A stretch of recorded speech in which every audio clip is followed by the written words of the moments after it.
It's time for Talk Law Radio with Todd Marquardt. Todd Marquardt, attorney at law in Texas. If you're a millionaire or a thousandaire, Talk Law Radio is now on the air. Call in with your business law question, your elder law question, veteran aid, Medicaid, build a business to get paid. 210-308-8867. Or ask a question online at marquardtlawfirm.com. That's MARQUARDT lawfirm.com. And now it's Talk Law Radio with Todd Marquardt. Welcome to Talk Law Radio. I'm Todd Marquardt here with Shannon Salmon-Haas. And Lexi. And Lexi. She's just off camera right now, but she's here with us. And she's sporting a new cape that has a lightning bolt in her first initial L because she wants to bring awareness to our campaign to collect emergency blankets for people that are cold. You can go to Amazon and buy those. They're super inexpensive, and just have them shipped to my office at 14603 Hebner, Suite 3801, San Antonio, Texas 78230, and we will take those down to Haven for Hope when we collect some. Today we're going to be talking about the hidden legal issue blind spot of citizenship by taking a deep dive in the Supreme Court case from 1898, United States versus Wong Kim Ark. Shannon, welcome back to the show. Hey, thanks. So happy to be here. You're streaming on Instagram. Yeah, right? Somebody just joined, but I put it too far. Something Angels. I'll look it up later. Oh, yeah. I guess you do need to strategically place that camera so that you can both see it and be on it. Yeah, it's a work in progress. I'm not... Because right now it's like focused only on me. Yeah. I think I do that on purpose somewhat. I'm a little shy, right? It's funny that you're a shy Instagram influencer. But I want to talk about this Supreme Court case because one of my values that I bring to Talk Law Radio is that I value freedom and liberty, and I love being in the United States because we do what we want here. Yeah, we're very special. I'm a citizen, I think. I have a birth certificate. Well, I know I'm a citizen because I have a passport and it says United States citizen. Right. And so I value that. And even though I'm not immigrating here from somewhere else, I worry that maybe the government will get mad at me for something someday and try and take away my citizenship. Right, right. And you might think that sounds crazy, but it happens. I mean, I've had many, many cases in my office of people who really were 100,000 billion% convinced they were citizens, and it turns out they were not. You know, by some technicality, they never had been. Maybe they were born to a midwife right along the border, or, you know, things happen before you're born, and so you can live your whole life. Right. There's a story right now of a guy that's getting deported. He served in the military. He has a driver's license. He has a social, but he technically wasn't. Anyway, it's just not crazy talk the way you're thinking. It has happened, and it does happen. If you worry that maybe the government has too much power, then, you know, that's something that they could take away from you maybe someday. Right, exactly. So this case, United States versus Wong Kim Ark, occurred back in 1898, and there was a law called the Chinese Exclusion Act. Yeah.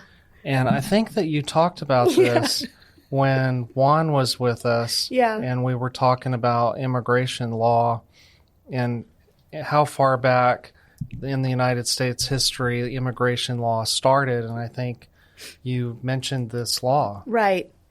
And so I got curious about what brought on the need for a Chinese Exclusion Act, and the internet told me that there were people in the government that were afraid there were too many Chinese coming to the United States, specifically California. Yeah, it's that basic. Yeah. That's what you remember about it? Yes, you're right. Anything else that you remember about it? Just that basic. and that clearly racially discriminatory. Hey, there's way too many Chinese people here, and we don't like that. Yeah. So what artificial intelligence told me, a summary of the law, the Chinese Exclusion Act of 1882 was the first major law to limit immigration to the United States based on race. The law's purpose was to reduce the number of Chinese immigrants entering the country, especially California. The act was a response to a combination of factors, including labor unrest, racial tensions, and a rise in Chinese immigration. So there you have it. Yeah. And so what happened is this guy was Wong Kim Ark was born in the United States to parents who were living here permanently in California. And he went to... Well, I can add a little bit there because that's kind of an important point. They were Chinese citizens. They were citizens of China. Mm-hmm. And we didn't have anything like a green card at the time. A green card was first rolled out in 1940, I believe. Okay. So they were not U.S. citizens. They were not here. Some politicians have been saying that. I don't know what that was. I heard that too. I don't either. Yeah. I just wanted to make that point that his parents were not what we would consider legally here. They were considered citizens of China, and they were living here in the U.S. Mm-hmm. But at the time, that Chinese Exclusionary Act or Exclusion Act prohibited any Chinese person from being a citizen. Okay. Does that make sense? Yeah. So there was... But they weren't necessarily illegal. They were illegal in the sense that a very discriminatory law came down directly from our governing bodies that said, if you're Chinese, you're not welcome here. You have nothing. Well, they're not a citizen, but there was no ICE going to take them away. There was also no green card. There was no, here's a work permit. There was just, I just think there weren't different. There weren't as many laws about it. Thank you. So I still stand by my thought. I could be wrong. You can email me at host@talklawradio.com if I'm wrong. But I think that they were allowed to live there. They're just not a citizen. They were a subclass. So the United States has certain people that we recognize as citizens, and at some point in our history, we didn't recognize black people. We didn't fully recognize women because we couldn't vote. We didn't recognize Native Americans. And Chinese were clearly in that group that we considered like not worthy of full U.S. citizenship or any kind of recognition. But this is post-Civil War. This is the 14th Amendment had already been passed when this court case came down. Well, as to the point of whether their rights, the rights of the parents, that's going to be an important thing that the judges are going to be considering, because what they're trying to say is that this is different now. But I'm getting ahead of myself. You are getting ahead of yourself. Go on. Calm down. Okay. So what I was getting to is that this boy went to China. He came back to the United States, and they stopped him at the customs. Right. And they said, you can't come in. Yeah. And he said, but I was born here. Right. And so it brings up the whole question of birthright citizenship.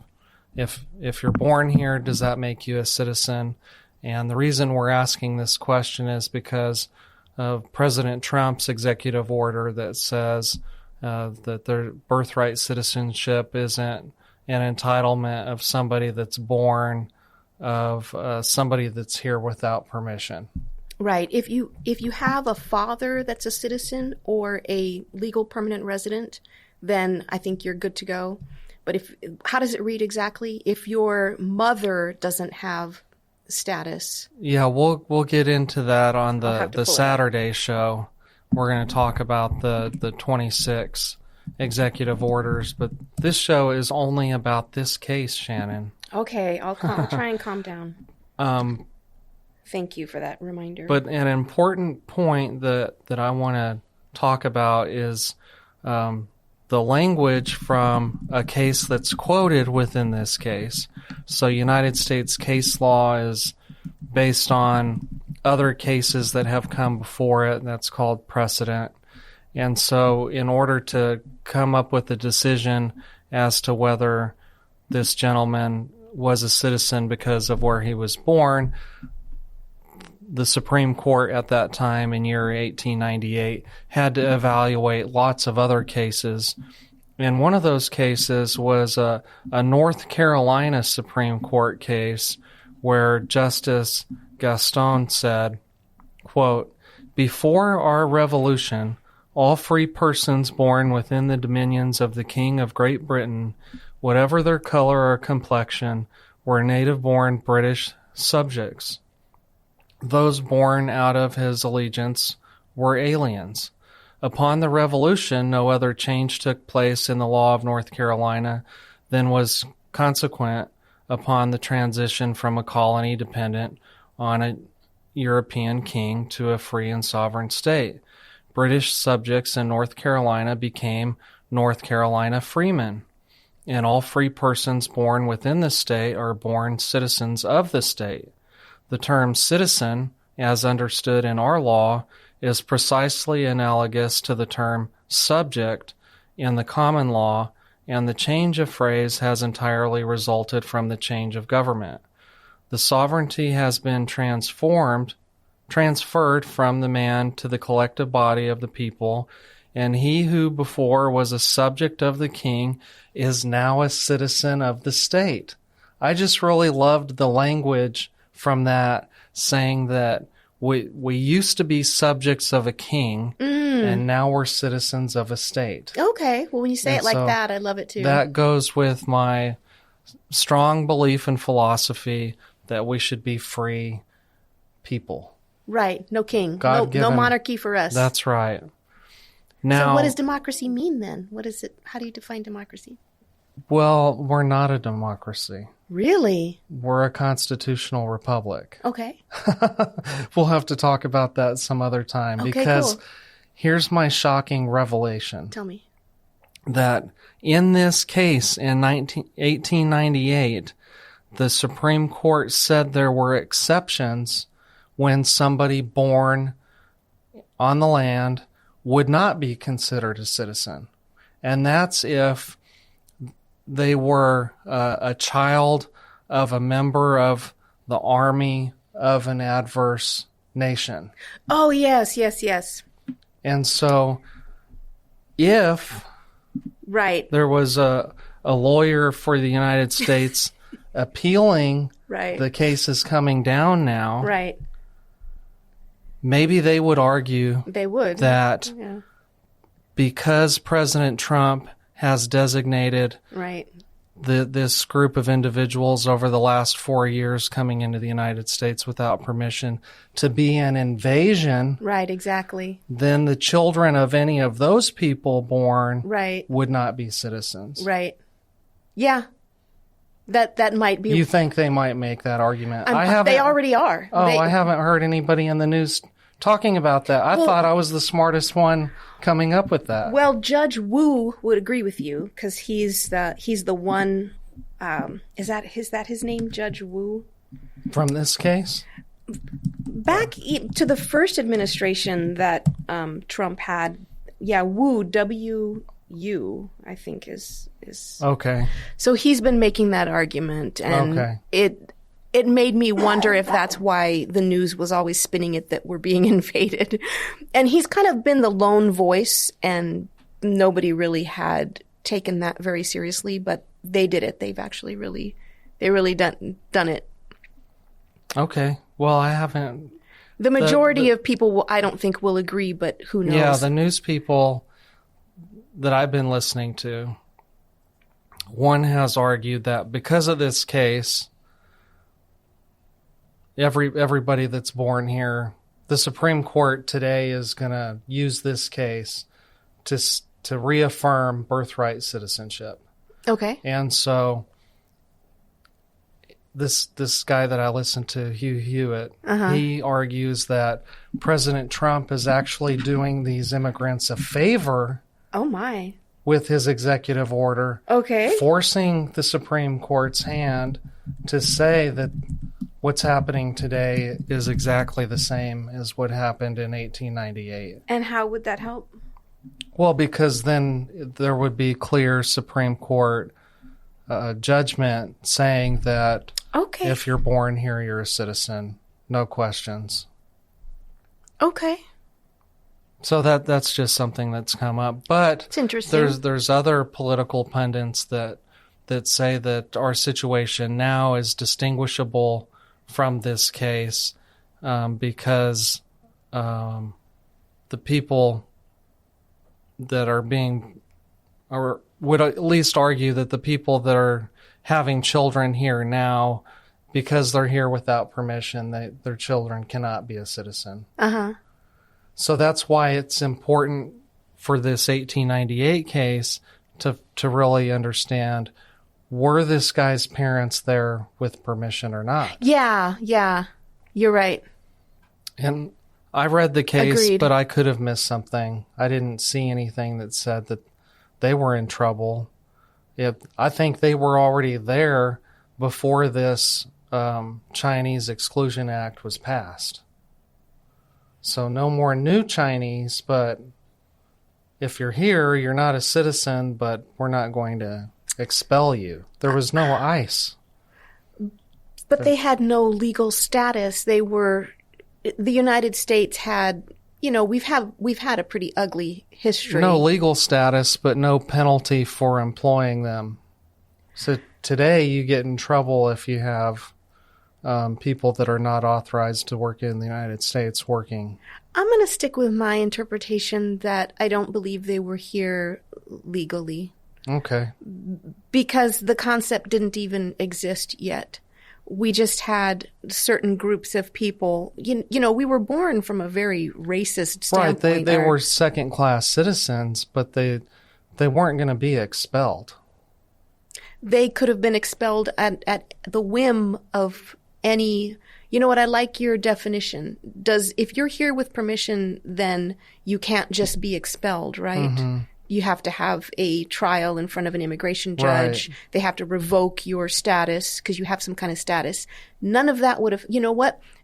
Supreme Court better just call me because I just solved it right now. There would have been no trial for them. There's nothing. The United States government had complete and total sovereignty to just throw them out of the country. So how can you say that they had status? They had no status here. There was nothing that they could have argued. They were citizens of China. So you're saying it is the same. I bet we can use this case as precedent. Yeah, we can. I bet that your listeners don't we got down a rabbit hole. Can we explain this any simpler? Why this is important? Why if his parents were here with permission or not? Succinctly? Well, maybe because I can't do it. I'm too animated. I'm too. No, I want to talk about something else. Okay. Because I don't think I can say that any more clearly. Another term that you might want to know is the Latin term jus soli, a Latin term that means right of the soil. It's the principle that a person's nationality is determined by their country of birth. That's cool. I like Latin. Yeah. All the Latin I learned was in law school. Yeah, I probably know a little. I never took Latin as a language. Yeah. Say it again. How do you say it? Well, I would say jus soli. Jus soli. Mark, you don't know any Latin. If we're saying it wrong, chime in. Yeah. Email me at host@talklawradio.com. That's HOST@talklawradio.com. You can find Shannon on Instagram or TikTok at Shannon Roberta SA, right? SA? Yeah. I need to have them both the same. I tried to change it on Instagram, but it won't let me change it. You have one that's... I'm different. I'm one, but... Shannon Roberta San Antonio. Yeah. But that's the same thing. Yeah. I mean, it's just you need to search for both. Whatever. I was trying to invite you online. I knew you were going to be here in person, but I wanted to invite your online persona to watch the Facebook Live. But how would we do that? You're not a follower of the show. No way. I'm sure I am. So I invited Aaron, and hopefully he told you that he was invited. I think you have to be wrong. Well, we can check it out. If you want to be invited on the show, just email me at host@talklawradio.com. If you want to sponsor the show... It says following. Oh. I'm a big fan. Do you have another persona that's not Shannon? No, this one says Shannon. Because Roberta, when I search for Shannon, nothing comes up. Maybe it's because you're too private. So you can sponsor the show if you want to have your product featured or your service featured in front of our listeners, which are probably people that love to listen to us talk about the law. And I think that many of those people are probably lawyers. Really? Don't you think lawyers would want to hear what's going on in the law? Yeah, you might be right, yeah. Or maybe like people that are lifelong learners. Right, yeah. They just want to know what's going on because they're interested. People of faith that are interested in how their faith can intersect with running a business and things like that. Yeah, well, I like to talk about law and gospel, what the state law is, what the federal law is, and then what the Bible would say about that same thing. Right. And on the Saturday show, I think I'm going to bring that in. I can't remember what it was for now, but I'll have to look at my notes. So again, citizenship matters. To me, anyway. Yeah. I like how you process through that. I like the humility, how you're thinking, well, if this can happen to other people, it could possibly happen to me. Yeah, well, I worry about the government having too much power. I'm in favor of a limited government. Yeah, I think that's very wise. I believe that people can be responsible for a lot of the things themselves. I think that the church and charities can do a lot more helping if the government were just out of the way. Okay. So tell me what's going on with your outfit of the day. Well, in the mornings, I'm trying to post once in the morning and once at night because I'm doing an experiment to see if the algorithm likes consistency. Mm-hmm. I don't know what the algorithm likes, but I'm working on, trying to get the image quality better, the video better, and it's just really fun. I don't know why it brings me so much joy, but I just do a little hashtag OOTD every morning, and I have to get dressed anyway, so I'm going to do it. Yeah. Right now I'm working on transitions where, when someone spins around and, first you're in your jammies and then when you do the spin, you're in your out. Okay. I have seen you do that. It's really hard. So if you watch a content creator and they have a big following, don't poo-poo that. That is really hard. They are working. This is a skill and they are working. Okay. It's a job. So if you're interested in seeing what Shannon wears on a daily basis, so go ahead and follow her on Instagram or TikTok. And it's the least, I don't want to fight. I'm tired of politics separating me from friends. I just want something light, like a common, look, here's an outfit. Do you like my jacket? Right. Good. I love you. Have a great day. Yeah. Yeah, I think that's encouraging to...